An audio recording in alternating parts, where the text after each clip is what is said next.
Hi, all. Kinsey Schofield here with the celebrity attorney Christopher Melcher. And Christopher, it's been a while since we've talked to Meghan Markle, but this was such a unique story that you were my go-to. I had to ask you about this. Well, first of all, have you sat through all 8 episodes of With Love, Meghan on Netflix? Honest answers only. No, no, no. I like the hummus with the olive oil, but no. I have a friend who likes it, but I haven't gone through it. Yeah. You have a friend that, do you found the one? Yeah. Well, yeah. I mean, I think the intention is good, but for some reason, I just don't know why in the execution it comes out so horribly. You're right. And you and I've talked a lot in the past about their behavior and why it rubs people the wrong way, because typically their actions have been against the royal family, whether it be Spare or the Oprah interview or the original Netflix series. But this is truly innocent. This is actually Meghan trying to avoid anything controversial whatsoever. And unfortunately, she's found herself in a little bit of a controversy here with skincare experts because in episode 1, because you haven't seen it, I'm going to lay it out for you. Aside from her taking a Trader Joe's bag of peanut butter pretzels, excellent, by the way, and dumping them in a plain plastic bag and putting a bow on them and saying, like, look, we've done something nice for one of my house guests. She makes him bath salts. She makes him a ton of bath salts, and she pours in Epsom salt, and she pours in this arnica oil and this lavender essential oil. And basically, skincare experts are saying that this could potentially cause skin damage, whether it be a rash or a burn. I guess what I'd have to look, I think it's arnica oil and lavender oil. It looks harmless enough. This is what the Daily Mail says. But the wannabe princess turned wannabe domestic diva, those are their words, not mine, fails to measure the ingredients, prompting one of her crew members to ask her off camera, is there a certain amount of salt that I'm dealing with here? Markle doesn't concern herself with specifics, saying only quite a bit, because she is clearly winging the recipe. She says, I am not modest when it comes to the amount of salt I put in my bath. I mean, it actually does look really harmless when you watch the exchange back and forth, but there's apparently this other ingredient that you're supposed to include in when you mix essential oils that I guess makes it not as intense, and it won't affect your skin as severely if you include. Don't try this at home, says one YouTuber. Meghan doesn't know what she's doing. I can't remember the name of the additional ingredient that you add that it's supposed to protect your skin. But I guess my question to you is, if I'm sitting at home and I'm your friend and I'm loving this show and I want to recreate Meghan's slumber party with her makeup artist, from pretzels to bath salts. And me or my friend use these bath salts and we get severe burns. Talk to me about what are they? I guess can I sue Meghan Markle? That's what I'm Yeah, asking. I think so. I think Netflix and Meghan Markle would bear some responsibility because she's in a position here where she is acting as the host and going through these routines and saying, here are the ingredients. Here's my recipe for this product here that you are going to use in your bath. And with that comes a representation, implied representation, that this is safe. This is okay for you to use. And we know that in products, healthcare products, that these are tested. There are some levels of regulation, honestly, not very good regulation in the US, but in other places, much better regulation. But for our safety, because when we go get a product and we go dump it in the bath water or do whatever else we're doing with this stuff, we're assuming that it's been tested and it's going to be safe for us. And you could figure what a horrific injury somebody could have if it's not. So when she's on this show, which is a commercial endeavor, okay, so she's not just hanging out with us, at her house talking about stuff. This is a commercial endeavor. It's meant for people to follow the recipe. And if it's not safe, then there would be liability, in my view, if somebody was injured by it. Okay, so unless there were warnings, which I'm not hearing yes, that there were yes, yeah. warnings. So that's my next question. First of all, it's called carrier oil, and that is supposed to ease the potentially volatile effects of arnica and lavender oils. So the missing ingredient, as far as we know, is carrier oil, which if you are an expert in this thing, everybody that is an expert in this world is saying, "Oh my gosh, how do you forget this?" So I want to make sure I mention that. Now, I did see a conversation that said typically celebrity sponsors or endorsements of new products, such as supplements, homeopathic home remedies, or over the counter potions. They qualify their pitch ads with a caveat to seek medical advice before use. And sometimes you see that before a show, even like right before the entire episode airs. It's just like a quick disclaimer that says we're not doctors, or you if you're having issues with this, here's a 1-800 number that you can call. So could Netflix save themselves by adding something like that to the beginning of this episode?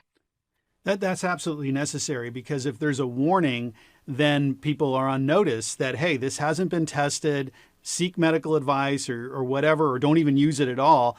It's just for entertainment purposes. Don't follow this recipe. Something like that. Then us as the consumer of that show are not likely to be injured by it because we've been warned. But without that warning or advisement, we're going to think this is perfectly fine to do. And if we have experts saying that the formulation of this recipe is unsafe and can cause damage, then they really need to put this warning on this or cut that out on future views to avoid liability. Because again, we have the right, I think, to assume that if somebody's displaying this, like we say about a potion, but basically a recipe to make something to use on our bodies or in a bath, and it's on Netflix and it's Meghan Markle, that somebody actually who knows what they're doing has looked at this and this is safe for us to use. I think that's reasonable. And if it's not safe to use and there's no warnings, then I think it's also reasonable that Netflix and Meghan would be held responsible for the damages that were caused. Yeah, because I probably did not, in my dramatic reading, I probably didn't paint the picture of, I think Meghan wants it to be a cute moment, but it's very dismissive. Like, it doesn't matter how much salt I put. It doesn't matter how much. Like, I'm going with the flow. But you're right. She's put herself in the expert position as the host. She's teaching us how to do things, how to elevate. Elevate is the word she uses. I want to ask you about, when you sign a contract with Netflix. One friend that I had that worked in the legal department of Disney told me, if it was you or I, Netflix more likely is going to make us take all responsibility for anything we do on our show. That's contractually. So the lawsuit would get shifted from Netflix and Meghan's shoulders to just Meghan's shoulders. Well, our shoulders, because he said, if this is Meghan Markle we're talking about, she might have more weight than you or I would in negotiations when she signed on. And he said he suspects her reps or lawyers pushed to make Netflix take on the responsibility of any claims that could potentially come out of this.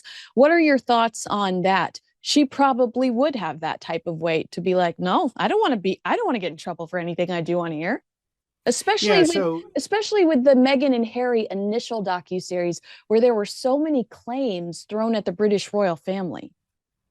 that's right. So, in many cases, Netflix is just acting as a distributor. So they're not the content creator. They're just using their platform to distribute the content that somebody else has created. And in that distribution agreement or streaming agreement, there's going to be a provision that's saying, hey, and mostly it's on clearances for name and likeness rights and copyright issues that are in that content, because that's the main source of these lawsuits. So the content creator, whoever's selling this and producing it, has to tell Netflix, like, hey, if we get sued for misuse of somebody's name or likeness, defamation, copyright infringement, we're going to show up and indemnify you, Netflix. They also have all kinds of insurance here that's going to cover that. here, this may have come in as a kind of a surprise. It's kind of a weird thing. I don't know that they were thinking about having a bath salt issue On a and cooking maybe show. somebody, yeah, on a cooking show. So that might have been like, whoa, we weren't thinking of that, and nobody had any kind of product liability issues around that. I think that the difference between a food recipe is like, okay, like if you're making the hummus, like, yeah, this is safe for me to eat. But the bath salts, like, we don't have, as the average consumer or watcher of that program, enough experience to know like whether that formulation of that bath salt recipe is safe for us or not, like a food recipe. So Netflix may not have been thinking about that. It might have kind of not been covered by some of these provisions. But to your question about clout in negotiations, sure, there may have been, Meghan may have, had better provisions. We're saying I'm not going to indemnify you. I also don't know if Netflix was the producer of the show. Some of this is a little opaque. Like who's actually producing the show? Sure, it's branded as a Netflix show, but who actually produced it? But it's the producer that bears responsibility. Wow, I really had no clue. I guess a part of the reason that I did not think about that is Archwell is definitely one of the producers, Harry and Meghan's production company, but I know she pulled in some physical producers from other successful cooking and lifestyle shows like Selena Gomez's. But Meghan is calling Netflix her partners in this endeavor because there's also this As Ever lifestyle brand launch that is slowly taking place. She has a website full of products that you can't purchase yet, but she says that Netflix is her partner in that endeavor of the tangible products that you can purchase that are vaguely referenced throughout the show, like edible flowers that you can put on your plates and things like that. So I guess I assumed that they would take on more responsibility with Meghan utilizing the word partners so often. The production company being held accountable is really interesting to me, that could potentially be the ultimate issue, especially if Meghan is the production company under Archwell.